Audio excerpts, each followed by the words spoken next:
Welcome everyone, this is Jack Cepeda. This is Brandon Merriman. And this is the Lantern's first glance at Far Cry 4. We are looking at the PlayStation 4 version of the game today. I'm really excited about this. So this is a first-person shooter. It is very fast-paced, very frantic, lots of action, explosions. There is... An elephant. Yeah, there's an elephant. So when you pair an entertaining story that's a little bit goofy paired with this kind of gameplay, it really fulfills that gamey stereotype, but it's not a bad thing here. It's kind of the summit of what a game like this can be. This is kind of what the popular culture is demanding, these large-scale first-person shooters. Mm-hmm. And it is unique as well. I think it is very similar to Far Cry 3, extremely similar, in fact, to the point where I thought Far Cry 3 was a pretty damn good game, and when I thought about what I wanted in a sequel, this is exactly what I wanted, and I didn't want a lot, okay? So I wanted better graphics, better technical performance, I wanted a new villain, and I wanted a new location, and that is everything that I got, and to be honest, it's not a lot more than that, and so if you're expecting this giant quantum leap, these new gameplay features in the sequel, then you might be disappointed, because this is by and large more of the same gameplay. Just to be fair, it's honed and finely crafted, and it's executing on every technical level here on the PlayStation 4. Yeah, we've covered a couple sequels so far this semester, but as far as just impressing you with the next game in the series, a lot of sequels, they feel like a cash-in. But this one, I definitely see that there's some vision. They had enough people who worked on the original game that it has the same flavor. But yet, as someone who wasn't too enthralled with the third game in the series, which was the last one that came out, I'm impressed by this. I definitely want to go and try it. Yeah, when I think about the villains in Far Cry 3, a game that came out a couple years ago, and then this game here, Far Cry 4, the sequel, I can't help but remember back to Heath Ledger's famous performance as the Joker in The Dark Knight.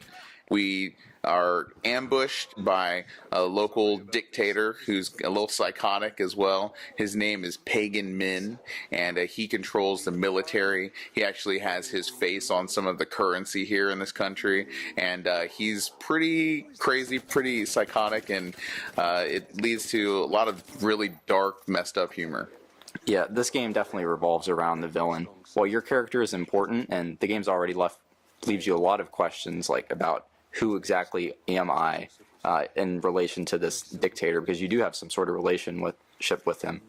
It's all about the villain, his personality, what he's going to do in the future, because you see him do a lot of crazy things at the very beginning. I'm just left wondering, what's he going to do next? Yeah, he just goes off on people, and it's really in a really kind of comical way, and he won't hesitate to just kill one of his own men if they make him angry or if they disobey his orders. So and it sounds grim, but in the context it's kind of comical. I know we're kind of laughing about it now. We probably seem kind of crazy too, but it actually, when you see the game, it just reminds you of those bad guys in those Hollywood movies. What do we love about them? At least myself, I love when they're having fun. They're usually having the most fun in the room. Yeah, it's very interesting also to juxtapose this to a Call of Duty. It's, to me, almost completely opposite in a positive way. I mean, it's not just that go forward and shoot everything and follow the guy where it says literally follow on top of his head.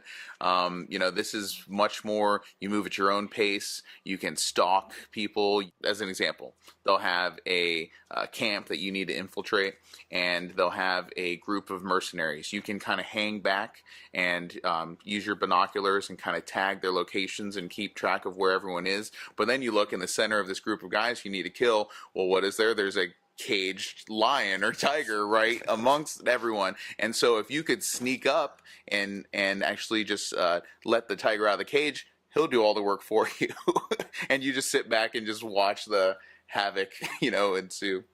It's really fun.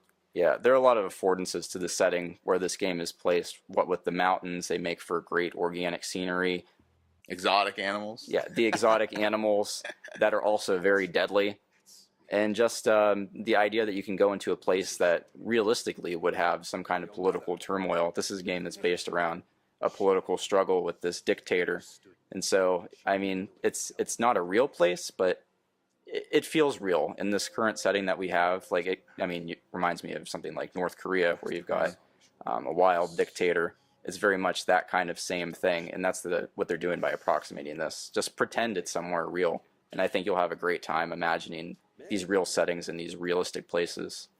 In these early moments of the game as well, they reveal just enough of the story to have you wondering, where exactly is it going? What exactly is the role of my character? What is the role of Pagan, the main villain? What is the role of the supporting cast in the army and the Civil War happening? And so they just kind of drop these little crumbs here and there that have you wondering and just keeping you going forward.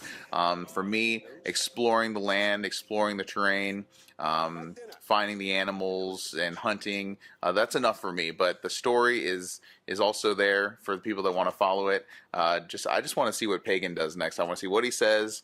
I want to see, what exactly his role is and how he's related to the main character. All those things are pretty intriguing to me, and they're definitely going to keep me going on to the end.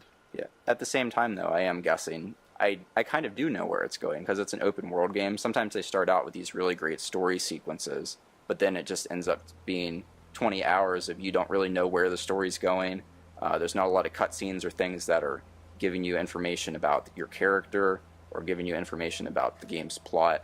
Sometimes they do end up being that way, and it's not a bad thing if you really enjoy the game, but it does hamper that first 15 minutes, because what does that first 15 minutes really mean in context with what you're doing? Here is something that I am hoping for them to fix here in Far Cry 4. We've only played the first few hours of the game. There's lots of story to be had. There's lots of gameplay yet for us to experience. This is what I want, okay?